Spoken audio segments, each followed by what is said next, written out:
I'm Emily Jo. I'm one of SASH's interns for the summer.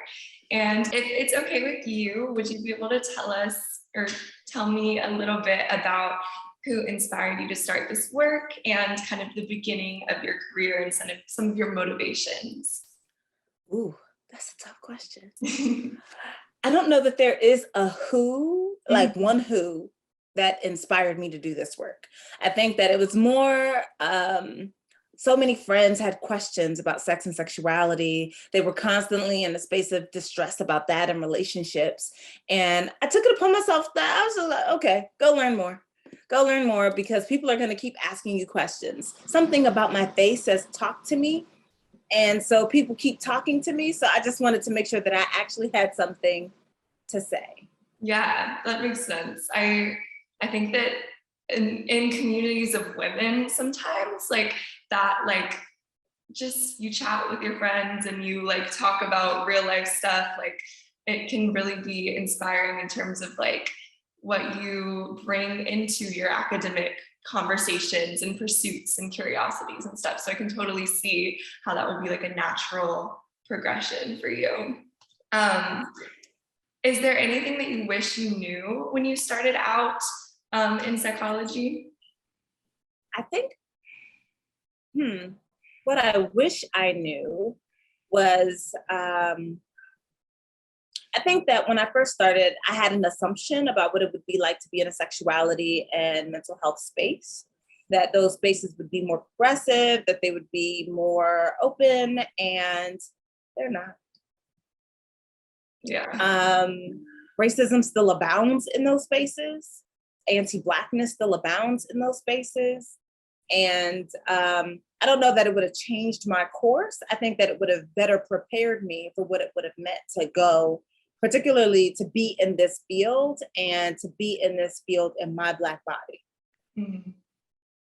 Yeah, no, I can see how that would be difficult to encounter, especially if you're assuming that it would be more progressive.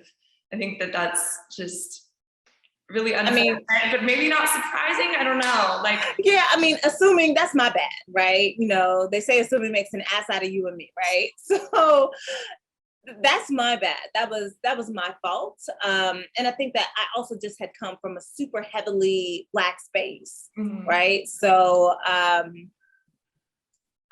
went to a HBCU. I was around Black people all the time. We were constantly learning about the impacts of this and the impacts of that, constantly and ceaselessly. And I think that at some point I just was like, oh, it must be this everywhere you go. And it's not that everywhere you go. What are some of the things that you feel like you're doing now, or steps that are, I guess, like important in order to push this space into something that feels more inclusive to like younger Black scholars who were in your shoes one time? I think we're in their shoes at one time. Did not word that correctly, but you asked one of the things that I'm doing, right? Part of what I'm doing is I educate as much as possible. I mean, I am educating on social media. I speak in places, I train in places, I encourage people to consider whether or not the thing that they were saying is even inclusive at all. I'm that asshole in the back of like people's sessions that's just like, how does that apply to Black people? Because I'm tired of having to do the extra work. Because Black folk are not thought of, because we are so invested in certain populations, oftentimes people are teaching from their own biased stance. So I am constantly in the space of encouraging and asking questions like, okay, but how does this apply? And I'm like, if it makes you uncomfortable to be asked, I'm like, well, do you imagine how comfortable it is to constantly have to ask, to be seen, to be included, for you to stop making blanket statements about everyone's sexuality when what you really mean is white people's sexuality. So, I mean, that. Yeah, no, I think it's unfortunate, obviously, that the burden has to fall on you to like make people think about these things. But that's why I think that like, I'm really excited that SASH is including these spaces where that learning can take place. And in our kind of end, in terms of registration, we've been trying to really encourage all people to come to this conference, not just those who have like large groups of Black communities and Black clientele and stuff, because these lessons are really relevant to every single person, regardless of your background or the communities that you serve or anything, because it's really important knowledge. So I guess to kind of caveat, why would you say your presentation is important to sexual health as a whole? Oh, this Joe is about to be a little bit hard-headed. I'm actually really excited about this presentation, especially since, you know, like, you never know how the title is going to be received, but I mean, it starts off with "You got me fucked up," right? And just POV and Blackness, sexuality, and mental health. So I think what I feel is important about it is that I'm going to be speaking from a space that includes mental health as well as sexuality into the dialogue. I think that sometimes we like to separate the sexuality from the mental health as though they are not impacting each other all day and twice on Sunday. I think that also we talk about anti-Blackness as though it does not affect white people. It does affect white people. So I want to make sure that in this, we are talking about those dynamics. And I think that it'll be important to, number one, have an intersectional conversation while at the same time building on what, you know, my co-speakers are also bringing. Because I think that what's important to see is that all of us we're addressing this stuff from very different angles, even though it might seem at first glance that we're talking about the same thing. In reality, we all have wholly different ideas and ideals that we are going to be coming at this topic from, and that our personal experiences and our personal educational paths will be present in what people receive. So I think that this is a great opportunity to, I'm like, yes, when the B is capitalized, right? But to hear it from different angles. I think that will be interesting for the people who are present or who choose to be present. And I know for me, I am super excited about the whole thing.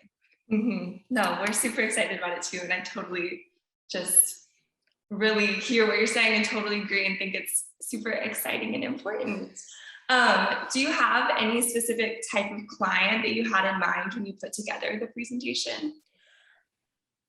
I like to think through the lens of the clients that I see. I like to say that I serve at the pleasure of Black women. So I think about them when I'm creating anything.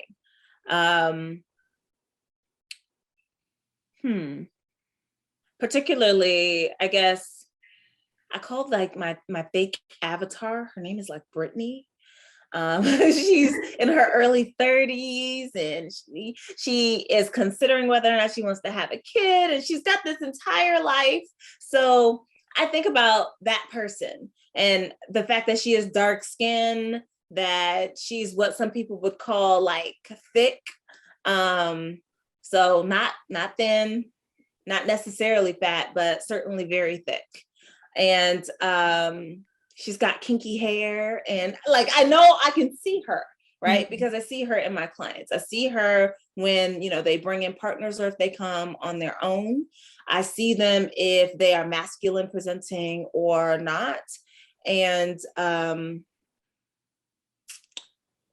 figure if I can think about her and what her needs are in a therapy space, then I can teach people to see her and to understand her experiences and to begin to do the real work that is necessary for them to, for us, not just the organization, but for us as practitioners to do better by these type of clients. Yeah, no, I love that you have like an image in your mind. I think that's so special. And it's cool that you say there are pieces of her and so many of the people that you see in the conversations that you have. And I also think that a lot of the times we have this like default like white person that a lot of the practitioners are thinking about in their other trainings that are maybe more like mainstream from what I've seen at other universities and within other kind of conferences and stuff. So I think it's really cool and important to challenge that through your work and through the way that you even put together your presentation. So who inspires you now in the work that you do, or what inspires you now? What do you continue to kind of gain that passion for your work like through? Ooh, the passion for my work is in love of self and in love of Black women as a whole. More than anything, I just want us to be free, to live our best lives. I was just like, you know, and I feel like in some ways I've been saying it more and more, but it's this idea around being, around being free, fabulous, and fucked. That's what it is. Free, fabulous, and fucked. That we're free from the gazes of others. We're free to live our lives the way that we want to, that we're feeling fabulous, as in our self-esteem is where we would like our self-esteem to be, that we feel like it is congruent and that it is a secure self-esteem in self. Again, free from the foolishness that is around us, and fucked, whether or not you're doing it to yourself or, you know, someone else is doing it to you. So I'm looking like free, fabulous, and fucked. That's what I want for us. I want us to live our best lives, our best sex lives, defined by us, for us, with ourselves very much in mind, and creating the boundaries in our lives that allow us, that will give us more space to experience that and less of the shit that we don't actually want. Yeah, no, that's very powerful. I love that. I love the free, fabulous, and fucked. That's a great triple F, like alliteration, whatever it's called. Yep. That's very fun.